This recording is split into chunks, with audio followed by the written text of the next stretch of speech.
Hey, how you guys doing? It's Bryce and Barb here at Beach Fitness. We're going to look at the elbow today. We've got a lot of clients that play tennis, pickleball, golf.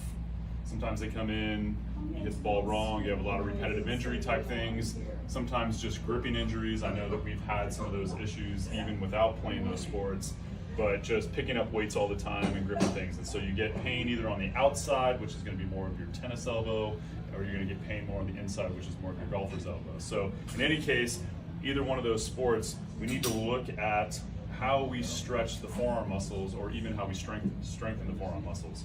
Sometimes it's a weakness, sometimes it's a mobility issue, sometimes because of both of those imbalances, you're looking at inflammatory problems that create like a tendinitis at the attachments of those bones at either end of your elbow, okay? So one way to decide whether or not that you have pain in these areas is you can literally just push on the area and it's gonna feel very tender, and sometimes so tender to the point where it's kind of jolting. Same thing on the inside, you have a bone on the inside of the elbow here. If you push on that bone, it's gonna feel very tender. Sometimes you'll feel it lower in the forearm and you'll feel that pain or discomfort, or sometimes you can even feel it a little bit higher and you'll feel that discomfort. In any case, we're gonna work on some mobility exercises to mobilize these different areas of the elbow.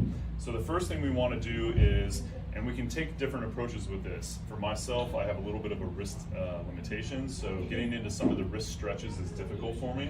But if you start with even taking the grip of your hand and just grabbing your hand so that your palm is facing down, and you want to bend that hand down, and as you bend that hand down, you want to push your elbow to extend the elbow straight, like the crease of the elbow is faced up. So there's the crease of the elbow, I'm pushing through it, and what you should feel is that you're getting some stretching through the top. And if you want to with this hand, you can also turn the hand so that those fingers go out a little bit more, because again, you can see the muscle direction going towards the thumb. If you turn that hand away, it's going to create more of a stretch there. Now that's kind of a basic stretch for anybody to do without having to put your hand down on something to try to fix it to get that stretch. So the other would be the opposite of that, where you turn that hand around, the crease of the elbow is still up, you're pulling the palm back, I always like to spread the fingers and pull those fingers back at the same time, because all of these muscles from the forearm go into the hand and into the fingers, so we want to try to get a full stretch in all of that. So you're trying to extend that elbow, pull that hand back, get that wrist extension, just a arm out in front of you, make sure that you're not shrugging that shoulder up. You can be in a nice tall position, you can be seated, and then you should feel more of that stretch in the flexor side. And again, you can turn that pinky towards the outside as you're holding that hand back, and you should feel more on that inside part.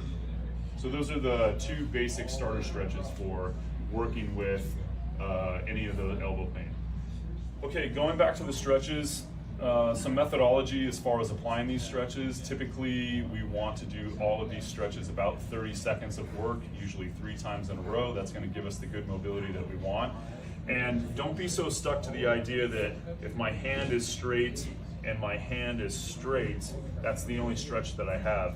We can play around with different angles of the hand, and if I have my hand slightly at an angle, I'm still gonna pull straight back into that stretch, and I'm gonna feel more stretch through that thumb side, okay? If I turn my hand around as much as I can to try to get that pinky turned out, and I pull straight back, I'm gonna feel more of a stretch towards that pinky side. And I can do the same with the reverse of the hand, where I get on the top of the palm. If I turn my pinky out in this position and I pull back, I'm gonna feel a little different stress to the outside of the forearm. Or if I turn my hands in towards my thumb side and then pull back, I'm gonna feel more stress towards that thumb side. So we can play around with those stretches a little bit.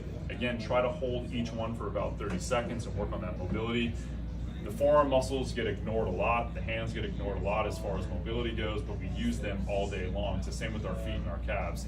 So try to do 30 seconds times 3 stretches, work with those different positions to try to stretch and mobilize the wrist and the forearm.